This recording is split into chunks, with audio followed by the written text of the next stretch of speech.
I remember their faces. My mother's polite smile, brittle at the edges. My father's silence stretched too long. And then, after she left the room to check her phone, they pulled me aside.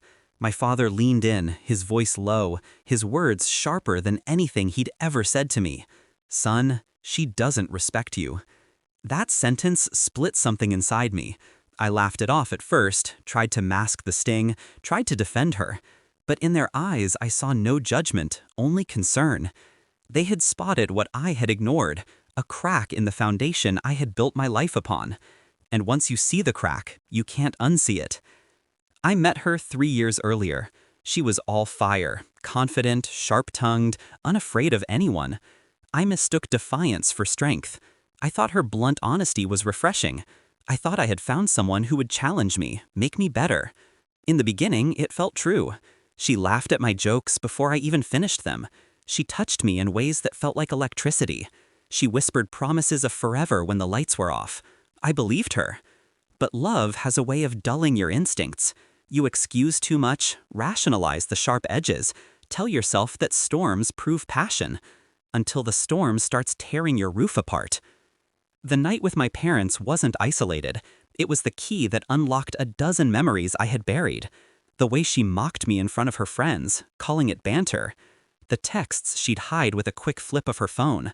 The nights she'd come home late, smelling of alcohol and perfume that wasn't hers. But the real moment, the one that shattered me, came a week later. I borrowed her laptop to send an email. A notification popped up, a message preview. One sentence burned into me. "He still doesn't suspect a thing." Her name was attached. The recipient was a man I didn't know. The world slowed. My heart didn't break, it calcified. Pain is temporary, but betrayal? Betrayal demands an answer. I didn't confront her, not yet. That's what she would expect. Shouting, accusations, weakness. No, I chose silence. Silence gave me power.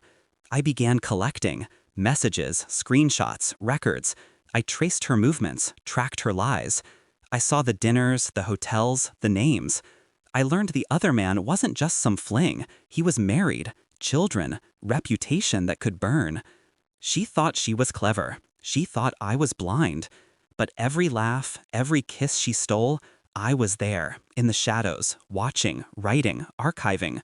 I was patient, and patience is the sharpest blade. When the time came, I moved with precision. Step 1, secure myself. Quietly, I pulled every shared account into my name. I froze joint cards, transferred savings into an account she couldn't touch. The lease? I had it rewritten. Ownership fell to me. Step 2, the truth. I sent an anonymous package to the other man's wife. Photos, conversations, dates, enough evidence to sink him in his own home. And I waited. The explosion was inevitable. His life collapsed first. Divorce papers, career ruined, a scandal she couldn't hide from. And as the fire spread, I positioned myself for the final strike. She stormed into the apartment, phone in hand, eyes blazing. "What did you do?" she hissed. I didn't answer. I only slid a folder across the table. Printed emails, photos, my neat handwriting documenting every betrayal. Her face drained of color as she flipped through it. Page after page, her empire of lies laid bare. "You've been spying on me?" she choked out. I smiled, calm. "No, I've been preparing."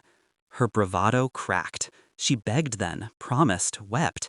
The same lips that once called me weak now trembled, pleading for mercy. But mercy is wasted on traitors. "You're leaving tonight," I told her. "No money, no safety net, not from me, not from him. Consider it, balance restored." And I meant every word. She tried to crawl back, of course. Messages, voicemails, dramatic confessions. I ignored them all. When she showed up at my door, security escorted her out. When she tried to turn friends against me, the evidence spoke louder than her tears. She burned every bridge herself. I simply lit the last match.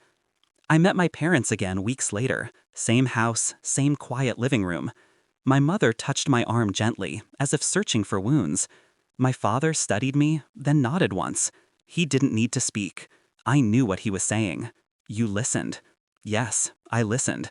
Too late to save my old self, but just in time to build a new one. Do I regret it? No. Regret is for those who still care. I don't care anymore. She wanted freedom. She has it now. Bare, brutal, unforgiving.